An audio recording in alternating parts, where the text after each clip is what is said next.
Antes de começar, me conta nos comentários de qual cidade você está assistindo. Quero muito saber de onde vem cada uma de vocês. Ela assinou o divórcio numa manhã de terça-feira, com a mesma caneta que havia assinado o contrato de casamento 26 anos antes. E só percebeu isso quando já tinha dobrado o papel. Marlene Souza tinha 53 anos. Cabelos que haviam começado a ficar brancos aos 42 e que ela parou de tingir aos 48 porque, nas palavras dela, cansei de mentir até para o espelho. Tinha 3 filhos adultos, uma padaria no centro de Poços de Minas que cheirava a baunilha e a café desde as 5 da manhã. E um coração que funcionava, mas que há muito tempo havia aprendido a funcionar quieto, como um motor antigo que a pessoa não desliga com medo de que não pegue de novo. O casamento com Elcio terminara, oficialmente, por incompatibilidade. Na verdade, terminara anos antes, quando ela descobriu que ele havia emprestado 70 mil reais do caixa da padaria para pagar uma dívida que ela nunca soube que existia, de uma mulher que ela nunca soube que havia existido. Elcio pediu desculpa. Marlene aceitou as desculpas. Continuaram casados por mais 4 anos, mas existe uma diferença entre continuar e viver. E Marlene sabia dessa diferença melhor do que qualquer pessoa. O divórcio foi silencioso, sem grito, sem cena, sem o tipo de drama que a cidade esperava. Poços de Minas era pequeno o suficiente para que todos soubessem, e grande o suficiente para que as pessoas inventassem o que não sabiam. Diziam que ela havia saído de casa, diziam que ele havia saído, diziam que tinha outra, diziam que tinha outro. Marlene deixava dizer. Abria a padaria às 5, fechava às 7 da noite, pagava as contas em dia e ia para a cama com um cansaço tão profundo que às vezes parecia físico, mas não era. Era o tipo de cansaço que vem de carregar algo pesado durante tempo demais.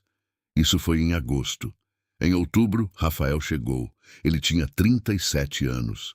Isso, Marlene só foi saber depois. Quando entrou pela primeira vez na padaria, numa manhã fria de segunda-feira, com uma mochila nas costas e um sotaque do sul que soava levemente estranho entre os mineiros, ela só viu um homem alto pedindo café coado e perguntando se tinha pão de queijo feito na hora.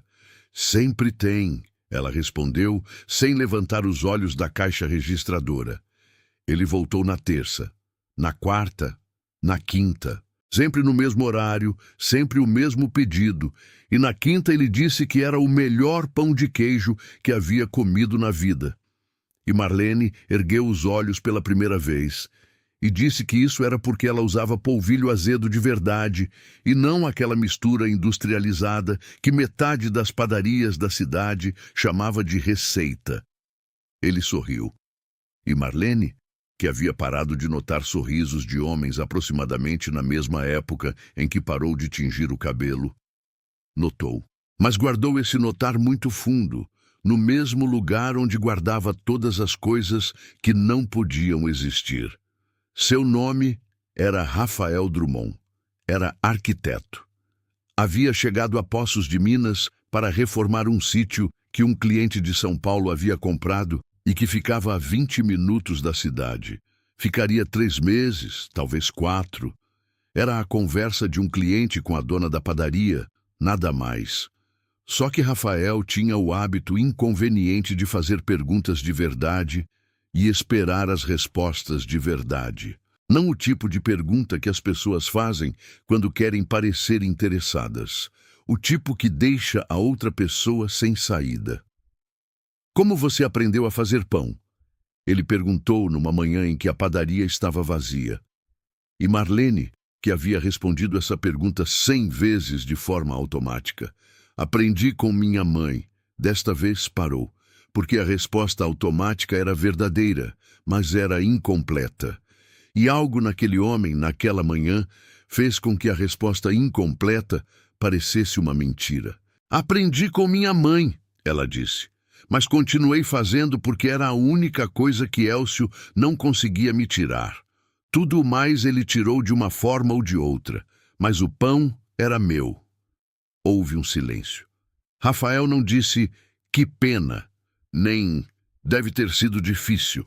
Disse, então esse pão tem uma história muito maior do que parece.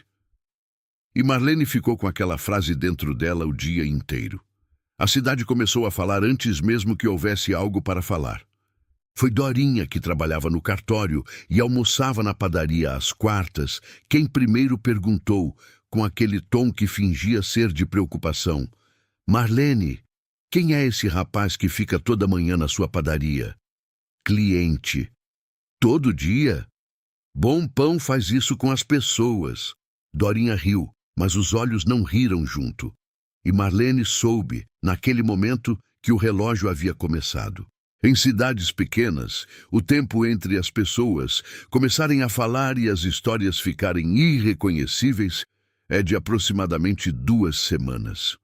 Ela não contou nada para os filhos. Não havia nada a contar. Havia um homem que tomava café na sua padaria. Ponto. Só que Rafael havia começado a chegar mais tarde, quando o movimento da manhã diminuía, e havia começado a trazer o laptop e trabalhar sentado no canto, e eles haviam começado a ter conversas que duravam mais do que conversas entre cliente e dona de padaria costumam durar. Sobre arquitetura, sobre Poços de Minas, sobre o sítio que ele estava reformando, sobre ela. Sempre sobre ela, de uma maneira que não era invasiva, mas era atenta. O tipo de atenção que Marlene havia esquecido que existia, ou talvez nunca soubesse que havia o direito de receber. Numa tarde de novembro, ele disse que havia comprado umas ervas finas num mercado de São Paulo e que queria saber se ela aceitava ele cozinhando para ela, alguma vez que ela estivesse livre. Marlene olhou para ele durante um segundo longo. Homem cozinhando para mim é coisa que nunca aconteceu em 53 anos. Então já passou da hora, Rafael disse, e não havia nada de provocativo no tom. Era simples, era fato. Ela disse que sim, e ficou com medo de ter dito que sim. Aqui é o momento em que você, que está ouvindo essa história, provavelmente já formou uma opinião. Metade de vocês está pensando, ela merecia isso. A outra metade está pensando, ela devia ter cuidado. E eu preciso que vocês guardem esses 2 pensamentos, porque a história vai exigir os 2. O jantar foi no sítio em reforma. Rafael havia montado uma mesa improvisada num espaço que ainda cheirava a madeira e tinta fresca, iluminado por velas, porque a eletricidade naquela ala ainda não estava funcionando. Havia feito um risoto de cogumelos e um vinho que ele disse ter escolhido por causa do nome. Marlene, numa garrafa italiana que ela nunca havia ouvido falar. Ela chegou com o vestido mais simples que tinha, convencida de que o vestido simples comunicava que aquilo não era nada.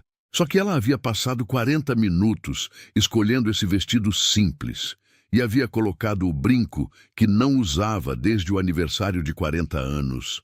E havia passado um perfume que ficava guardado num caixinha no fundo da gaveta há tanto tempo que ela nem sabia se ainda era bom. Era. Jantaram, conversaram. Rafael contou sobre a mãe que havia morrido jovem, contou sobre o pai que havia se casado de novo rápido demais e com quem ele ainda tinha uma relação complicada.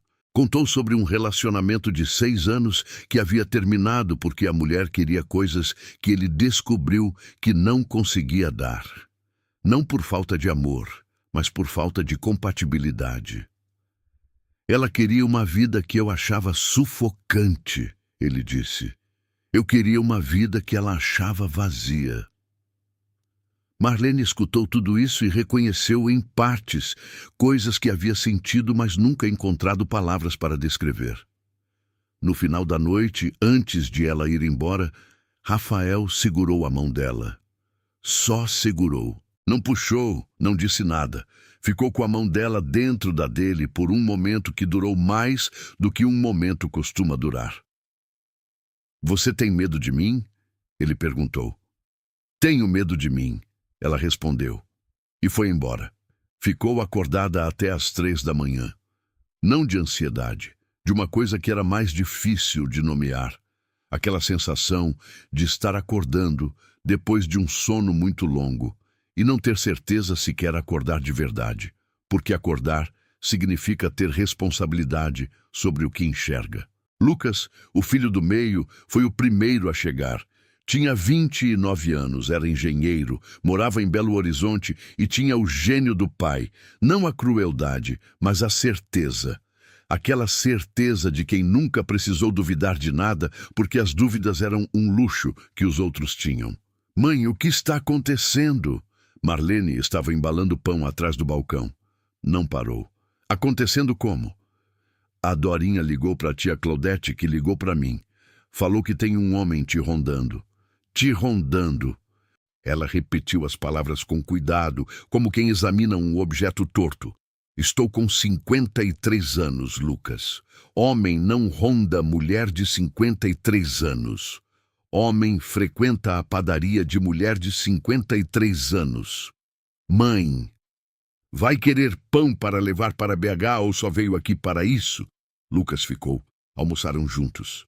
Ele tentou 3 vezes mais abrir o assunto e as 3 vezes ela desviou com aquela habilidade que as mães desenvolvem ao longo de décadas, não de enganar, mas de redirecionar. Quando ele foi embora, ela ficou parada na porta da padaria olhando o carro sumir na rua e sentiu uma coisa que não era culpa, mas era da mesma família. 3 dias depois, a filha mais velha, Patrícia, ligou do interior de São Paulo, onde morava com o marido e os 2 filhos. Mãe, a gente precisa conversar. Está todo mundo bem? Estamos, mas você... Eu também estou. Mãe, você acabou de se divorciar. Você está vulnerável. Esse tipo de homem sabe exatamente... Patrícia. A voz de Marlene não subiu. Ficou exatamente no mesmo lugar, mas ficou sólida. Sua avó trabalhou a vida toda para criar seus filhos sozinha depois que seu avô morreu.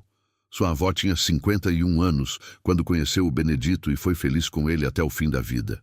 Você se lembra do que todo mundo dizia da sua avó? Silêncio. Se lembra? Que ela foi leviana. Isso mesmo, leviana.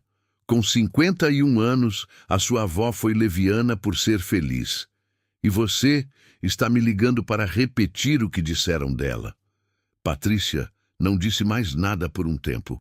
Depois disse que amava a mãe. Marlene disse que sabia. Desligaram. Ela foi ao banheiro, abriu a torneira fria e ficou com as mãos na água gelada por 1 minuto inteiro. Era uma coisa que havia aprendido com a mãe. Quando a emoção ficava grande demais para caber, água fria chamava o corpo de volta. A reviravolta veio de um lugar que Marlene não esperava. Havia uma caixa no alto do guarda-roupa do quarto que havia sido o quarto dela e de Elcio e que agora era só dela. Só uma caixa de papelão que ela nunca havia aberto porque era do Elcio. Papéis, documentos, coisas que ele havia deixado para trás e que ela guardou sem olhar, porque olhar parecia uma invasão, mesmo depois de tudo. Ela abriu a caixa numa noite de dezembro porque precisava do espaço para guardar lençóis de inverno e não havia mais lugar. No meio dos papéis havia uma carta.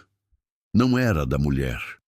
Era de um médico, com data de 4 anos antes. Elcio havia tido um diagnóstico de depressão severa que Marlene nunca soube. Havia feito tratamento durante 8 meses que Marlene nunca soube. Havia escrito, à mão, num papel que estava dobrado dentro do envelope do médico, uma lista de coisas que ele havia feito de errado e lamentava. A lista tinha 7 itens. O dinheiro que ele havia pegado sem contar era o 4º item. O último item era: nunca disse a ela que ela era a razão pela qual melhorei. Marlene leu a lista 3 vezes. Depois dobrou o papel, colocou de volta no envelope e ficou sentada na beira da cama por muito tempo. Não era arrependimento do divórcio. Era uma coisa mais complicada. Era descobrir que a pessoa que havia te machucado também estava machucada e que você não sabia, e que talvez as duas dores tivessem existido ao mesmo tempo, no mesmo espaço, por anos, sem nunca se encontrarem. Ela ligou para Rafael às 11 da noite. Você está dormindo? Não. O que foi? Preciso te contar uma coisa que não tem nada a ver com você, mas que preciso contar para alguém que vai entender sem me julgar. E ela contou tudo. A carta, a lista, a depressão que Elcio havia escondido, o item 7. Rafael escutou sem interromper. Quando ela terminou, ficou um silêncio que não era vazio. Era do tipo de silêncio que existe quando alguém está pensando de verdade antes de responder. Você está com raiva? Ele perguntou. Não sei. Estou com pena. E tenho vergonha de ter pena. Por que vergonha? Porque dá a impressão de que estou encontrando desculpa para o que ele fez. Ou você é humana o suficiente para entender que as pessoas são mais de uma coisa ao mesmo tempo. Marlene ficou quieta. Você não precisa perdoar para ter compaixão, Rafael disse. São coisas diferentes. Ela ficou acordada até mais tarde ainda aquela noite. Mas desta vez o que a manteve acordada não era medo. Era a estranha leveza de ter sido entendida. Em janeiro, Rafael disse que o contrato do sítio havia sido estendido. Ficaria mais 3 meses.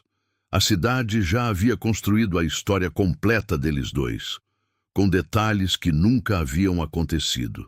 Diziam que ela o havia convidado para morar na casa dela. Diziam que ele era interesseiro, que era pela padaria. Diziam que ela estava em crise, que era pelo divórcio. Diziam que ele era mais novo. E esse era o detalhe que parecia incomodar mais do que todos os outros juntos, como se a diferença de idade fosse em si uma evidência de crime. Marlene ouvia e não respondia. Tinha aprendido ao longo de 53 anos que a cidade sempre vai falar. A questão nunca era silenciar a cidade. A questão era saber se o que você estava vivendo valia o barulho. Mas havia um julgamento que ela não conseguia ignorar.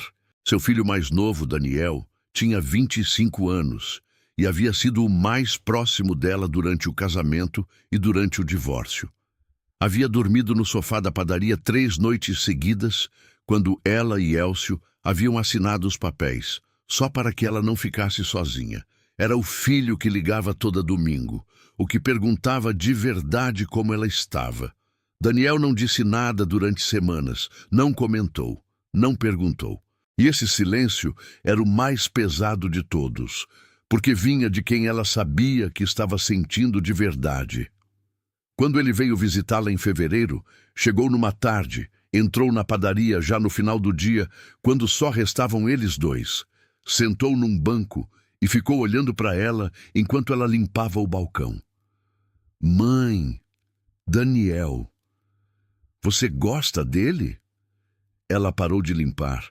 Tinha passado meses se fazendo essa pergunta de maneiras indiretas, laterais, seguras, se perguntando se era só solidão, se era só atenção, se era só o peso do divórcio procurando algum lugar para pousar.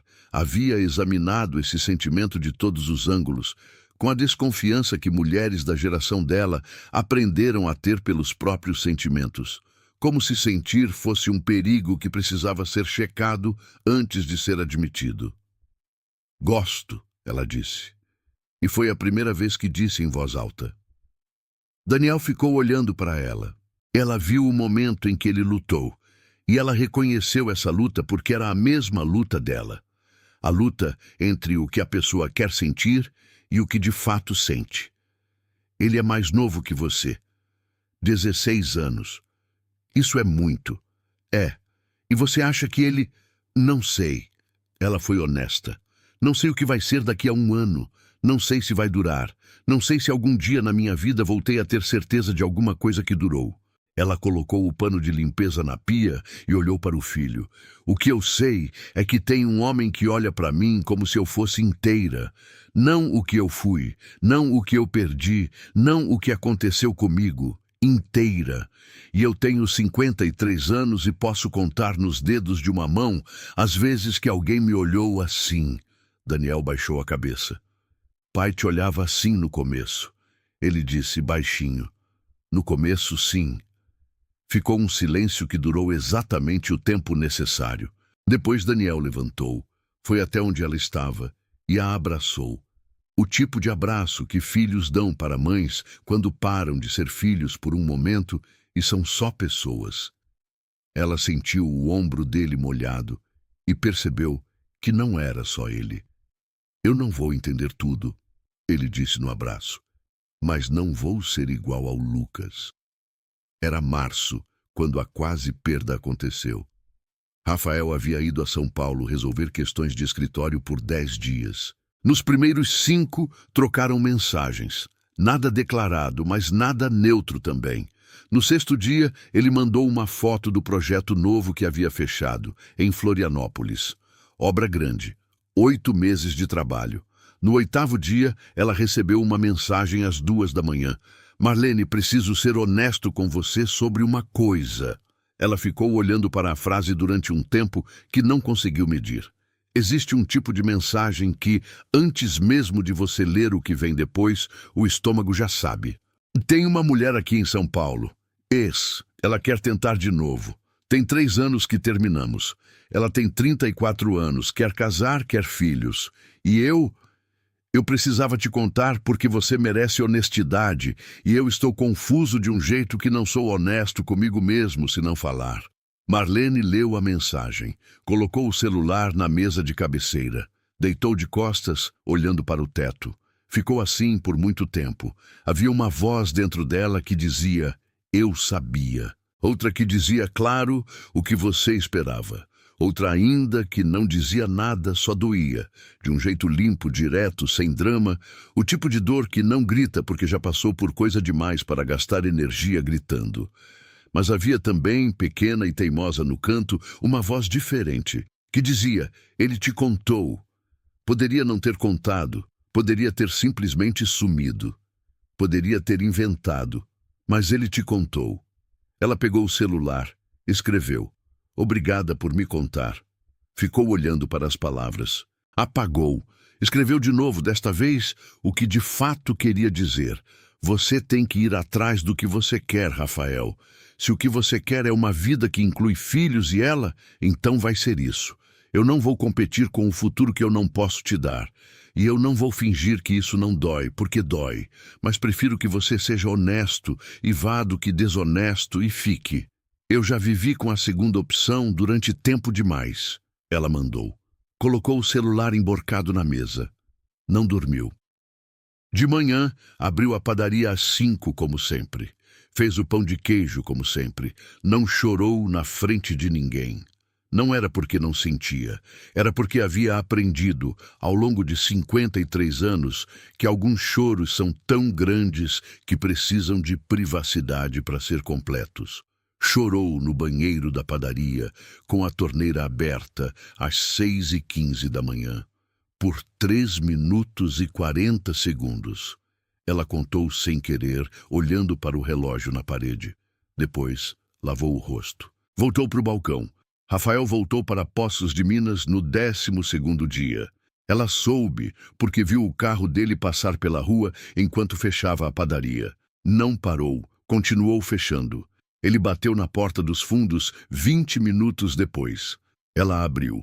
Ele estava com a mochila nas costas, a mesma do primeiro dia, e com uma expressão que ela nunca havia visto nele.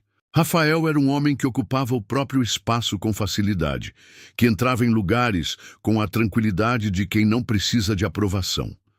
Naquela noite ele parecia menor, não por fraqueza, por peso. Eu fui falar com ela. Ele disse. Marlene cruzou os braços, não por frieza, por necessidade de segurar alguma coisa. E eu percebi que o motivo pelo qual terminou não mudou. Ela ainda quer a mesma vida. Eu ainda quero a mesma coisa que queria quando terminamos. Só que dessa vez, eu soube exatamente o que é essa coisa. Marlene o olhou. Você foi até São Paulo para descobrir o que queria. Fui. Isso é uma coisa que adulto faz. Eu sei que custou para você. Custou. Ela não suavizou. Não vou dizer que não custou. Não quero que você suavize. Ele deu um passo. Marlene, eu tenho 37 anos e já desperdicei tempo suficiente vivendo de um jeito seguro.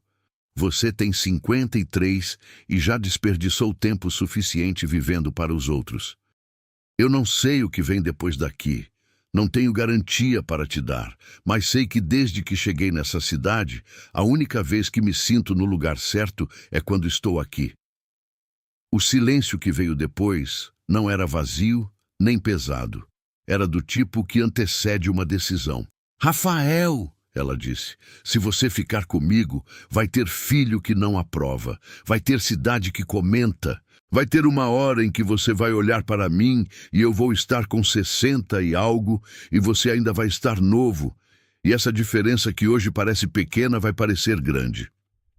Eu sei. Eu não sou projeto de fim de semana. Não sou aventura de homem que quer se sentir livre. Sou uma mulher que acordou cedo a vida toda, que construiu o que tem com as mãos, que errou e pagou por isso, e que não tem mais nenhuma disponibilidade para fingir que está bem quando não está. Eu sei. Você sabe muito. Eu sei o suficiente para estar aqui. Ela ficou olhando para ele por um tempo longo. Depois descruzou os braços. Entra. Ela disse, tem pão de queijo do final do dia. Não é o melhor, mas é o que tem. Rafael entrou e sorriu.